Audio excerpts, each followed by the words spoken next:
भीषण गर्मी में पूनम चूल्हे पर रोटी बना रही होती है, तभी सुलेखा बोलती है, हे भगवान पूनम, तुम तो बिल्कुल पसीना पसीना हो गई हो।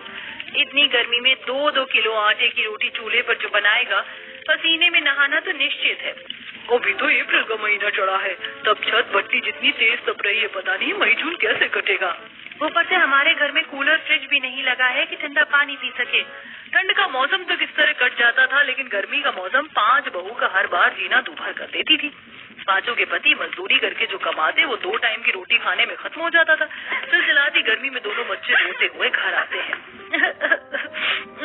माँ, मुझको पूरे शरीर में बहुत तेज की खुजली बच रही है।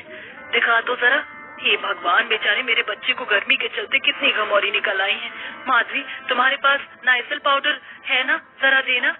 सुलेखा दीदी, पाउडर तो कब का खत्म हो गया है। मम्मी मुझको भी खुजली मच रही है। सुलेखा जीजी देखो, चिंकी को भी घमौरियां हो गई हैं, खून भी निकल रहा है। पता नहीं ये पांचों भाई आखिर क्या कमा रहे हैं। आग लगे इनकी कमाई में। आज घर में कूलर लगा होता तो बच्चे ठंडक में सोते। गर्मी के चलते बच्चों की बेहालत देखकर रजनी सुलेखा रोने लगती है। तभी रूपा आंगन में नीम के पेड़ को देखती है, जिससे उसे जुगाड़ आता है। सुलेखा दीदी, एक जुगाड़ है जिससे दोनों बच्चों के शरीर की खुजलाहट मिट जाएगी। पता है नीम के पत्ते कितने लाभकारी होते। आप इन्हें पीसकर उन्हें लगा दीजिए, देखना सारी घमौरी भाग जाएगी। दोनों नीम के पत्तों का जुगाड़ लेप बनाकर लगाती हैं। कुछ देर बाद, अरे वाह माँ, ये नीम का लेप कितना ठंडक दे रहा है। प्रियांशु भैया, आज से मैं तो ये नीम का लेप लगाकर सोऊंगी। रात में ठंडा ठंडा कूल कूल नींद आएगी। शुक्र है भगवान का, दोनों बच्चे हंसने खेलने लगे। मेरी तो जान सूख गई थी। चलो जल्दी से बाकी का बचा काम निपटा लेते हैं, हमारे पति लोगों का घर आने का टाइम हो गया है। रूपा, रसोई के सारे बर्तन खाली करके निकाल दो, रात को मांज लूंगी। सुबह थाली थाली धोनी रहेगी। 6-7 बजते ही आंगन में धूप छा जाती है। ठीक है, चूल्हा लीप कर देती हूँ खाली। हाँ, देखो जरा, मिट्टी से चूल्हा लीपने के बाद बर्फ जितना ठंडा हो गया है। रूपा के कहते ही माधवी का जुगाड़ दिमाग चल पड़ता है। मेरे दिमाग में नंबर 1 का जुगाड़ आया है। क्यों ना हम अपने घर को मिट्टी से लीपने लगे। सोचो जरा, जब गर्म अंगीठी बर्फ जितनी ठंडी रह सकती है, तो जमीन कितनी ठंडक रहेगी। हाँ, तो देर किस बात की है, काम शुरू करते हैं। फिर 2 जुगाड़ू बहू बहुत सारी मिट्टी घोलकर पूरे जमीन को गाढ़ा गाढ़ा लीप लेती है। कुछ देर में पांचों के पति आ जाते हैं। तभी रोटी खाते हुए रमेश कहता है, क्या बात है माँ, बाकी दिन घर की जमीन गर्मी से कितनी जलती है, आज बर्फ जितनी ठंडक है। बस तुम पांचों की लुगाइयों ने जुगाड़ लगाया है। बस इस साल आप पांचों भाई मिलकर घर में एक कूलर और छोटा मोटा फ्रिज लगवा दो। ठंडा पानी पीने के लिए हम तरस के रह जाती हैं। अरे यहाँ रोटी खाने के पैसे नहीं कमा रहे तुम, फ्रिज कूलर की फरमाइश कर रही हो। मकान मालिक का 2 महीने का किराया सिर पर चढ़ा हुआ है, पहले वो डाल लेने दो। तभी उनके खाना खाते टाइम मकान मालिक चेतन धमकाता है, अरे ओ लखन, रमेश, सुरेश, पंकज, दिनेश, कहाँ हो? आज किराए की तारीख है, मगर तुम लोगों का किराया नहीं आया। सेठ, गर्मी के चलते काम धंधा बड़ा मंदा है। फिलहाल हम पांचों भाई की आज की कमाई है 250 रुपए, रखो, बाकी बाद में देता हूँ। अबे भूतनी के, मैं क्या तुझसे भीख मांगने आया हूँ जो ये 200-250 रुपए का पकड़ा रहा है मेरे को। कमरे का किराया 2500 रुपए है और इस महीने से किराया बढ़ा दिया है मैंने, तो 3000 लगेगा। किराया बढ़ाने की बात पर पांचों बहू बोल पड़ती हैं। मगर मकानदार जी, आपने किस बात का किराया बढ़ाया? ना तो इस घर पर पक्की छत है, पीने के लिए भी खारा पानी आता है, हमें कहीं कहीं से मीठा पानी भर कर लाना पड़ता है। दीवार भी एकदम टूटी हुई है, वो तो जुगाड़ लगाकर हमने मिट्टी से मरम्मत की हुई है। और रमेश, बोल दे अपनी लुगाई को ज्यादा मुझसे चिक न करे। 2 दिन के अंदर किराया नहीं चुकाया तो खाली कर देना मेरा मकान। मकान मालिक पांचों बहू और उनके पति को धमका कर चला जाता है। अगले दिन दुखी मन से पांचों बहू चिलचिलाती धूप में सड़क से गोबर लेने निकल पड़ती हैं। इतना गोबर उपला बनाने के लिए बहुत है। वैसे हम लोग जंगल के काफी नजदीक आ गए हैं, तो चूल्हा और घर लीपने के लिए मिट्टी भी ले चलते हैं। फिर पांचों जंगल से मिट्टी खोद कर घर ले आती हैं, जहाँ रास्ते में एक दुकान पर कबाड़ी वाला कूलर फ्रिज बेच रहा था। अरे आओ, रास्ते का माल ले जाओ सस्ते में, आओ आओ आओ। लगता है इस कबाड़ी वाले की दुकान पर कोई पुराना कूलर फ्रिज बेच कर गया है। चलो रेट पूछ लेते हैं। हाँ ठीक है, चलो। अरे भैया, ये कूलर और फ्रिज चलता है या खराब है? अरे चलेगा क्यों नहीं बहन जी, ये कूलर और फ्रिज तो दौड़ेगा भी। एकदम फर्स्ट क्लास कूलर फ्रिज है, ले जाओ 10,000 में दोनों। भैया 10,000 रुपए तो हम गरीब बहुओं के लिए बहुत ज्यादा है। अरे तो आप ही बता दो क्या दोगी। ज्यादा से ज्यादा दोनों के मिलाकर हम दोनों के 2000 रुपए दे सकते हैं। लोहे के भाव से बेचने से बढ़िया तो जो ही 2000 रुपए आएंगे। वैसे भी इनको थोड़ी ना पता चलना है कि कूलर और फ्रिज चलता नहीं है। चिपका डाल कांसी लाल। ठीक है बहन जी, जाकर पैसे ले आओ। पांचों बहू घर आते ही रसोई में से दाल चावल के डिब्बे में जोड़ कर रखे रुपए लेके आती हैं और कूलर फ्रिज घर में ले आती हैं, जिससे पड़ोसन परी ताना मारती है।